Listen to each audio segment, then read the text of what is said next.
പുതിയൊരു വീഡിയോയിലേക്ക് ഏവർക്കും സ്വാഗതം. ഇന്നത്തെ വീഡിയോയിൽ പറയാൻ പോകുന്നത് ഗണപതി ഭഗവാനെ ഉപാസിക്കുന്നത് എന്തിനു വേണ്ടി എന്നുള്ളതാണ്.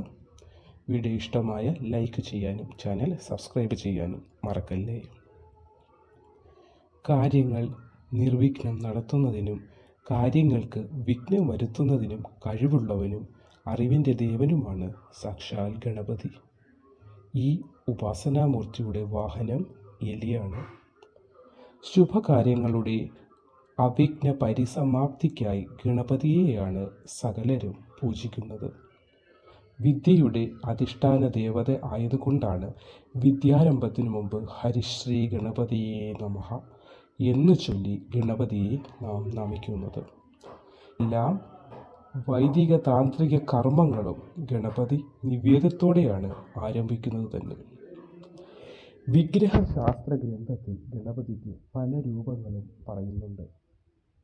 വിനായകൻ, ഗണാധീശൻ, വിഘ്നേശ്വരൻ, പ്രമദാധിപൻ, ഗണേശൻ, ബീജഗണപതി, ഹേരമ്പൻ, വക്രതുണ്ടൻ, ബാലഗണപതി, ഭക്തി വിഘ്നേശ്വരൻ, ശക്തി ഗണേശൻ, ധ്വജഗണപതി, പിങ്കള ഗണപതി, തരുണ ഗണപതി, വീരഗണപതി, ദ്വിജഗണപതി, സിദ്ധിഗണപതി, മഹാഗണപതി, ഹരിദ്രാഗണപതി, സങ്കടഹര ഗണപതി, ഋണമോചക ഗണപതി, വിജയഗണപതി, നൃത്തഗണപതി, ഊർധ്വഗണപതി, സിംഹഗണപതി, ലക്ഷ്മി ഗണേശൻ, ശുഭ്രഗണപതി തുടങ്ങിയവയാണവ. വിവിധ രീതിയിലുള്ള ഗണപതി വിഗ്രഹങ്ങളും പ്രചാരത്തിലുണ്ട്. തുമ്പിക്കൈ ഇടത്തോട്ട് പിരിഞ്ഞു കാണുന്ന വിഗ്രഹങ്ങളെ ഇടംപിരിയെന്നും വലത്തോട്ട് പിരിഞ്ഞു കാണുന്നതിന് വലംപിരി എന്നും പറയുന്നു. ശക്തി ഗണപതിയുടെ വിഗ്രഹത്തിൽ ശരീരഭാഗം സ്ത്രീ രൂപത്തിലുള്ളതായി കാണപ്പെടുന്നു. ഗണപതിയുടെ ഓരോ ഭാവത്തെയും ആരാധിക്കുന്നത് കൊണ്ട് പ്രത്യേക ഫലങ്ങൾ ലഭിക്കുന്നു. ബാലഗണപതിയെ ആരാധിക്കുന്നതിലൂടെ അഭീഷ്ടസിദ്ധിയും, വീരഗണപതിയിലൂടെ ശത്രുനാശവും, ബിസിനസ് വിജയം ലഭിക്കുന്നതിന് ഉദ്ദിഷ്ട ഗണപതിയെയും, ശക്തി ഗണപതിയിലൂടെ ഭയമോചനം, വശ്യം, സമൃദ്ധി എന്നിവയും, ലക്ഷ്മി വിനായകനിലൂടെ ഐശ്വര്യം, സമ്പത്ത്, വശ്യം എന്നിവയും ലഭിക്കുന്നു. പെട്ടെന്നുണ്ടാകുന്ന തടസ്സങ്ങൾ മാറാനും ഐശ്വര്യത്തിനും ശുഭ്രഗണപതിയെ ആരാധിക്കുന്നു. വിഘ്ന നിവാരണത്തിനും ബാധാശാന്തിക്കുമായി വിഘ്നഗണപതിയെയും, സർവാഭിഷ്ടസിദ്ധി, വിജയം എന്നിവയ്ക്കായി മഹാഗണപതിയെയുമാണ് ആരാധിക്കേണ്ടത്.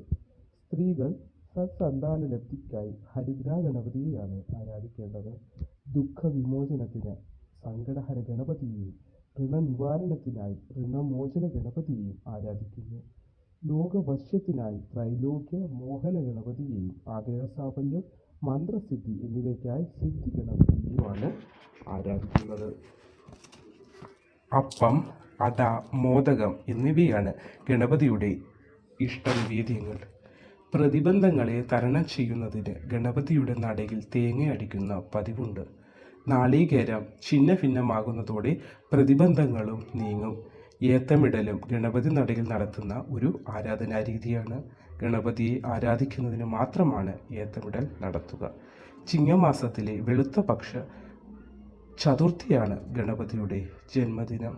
അന്ന് ഗണപതി ഹോമം, മറ്റ് ഗണപതി പൂജ തുടങ്ങിയവ നടത്തുന്നത് അതിവിശേഷമാണ്. നമസ്കാരം.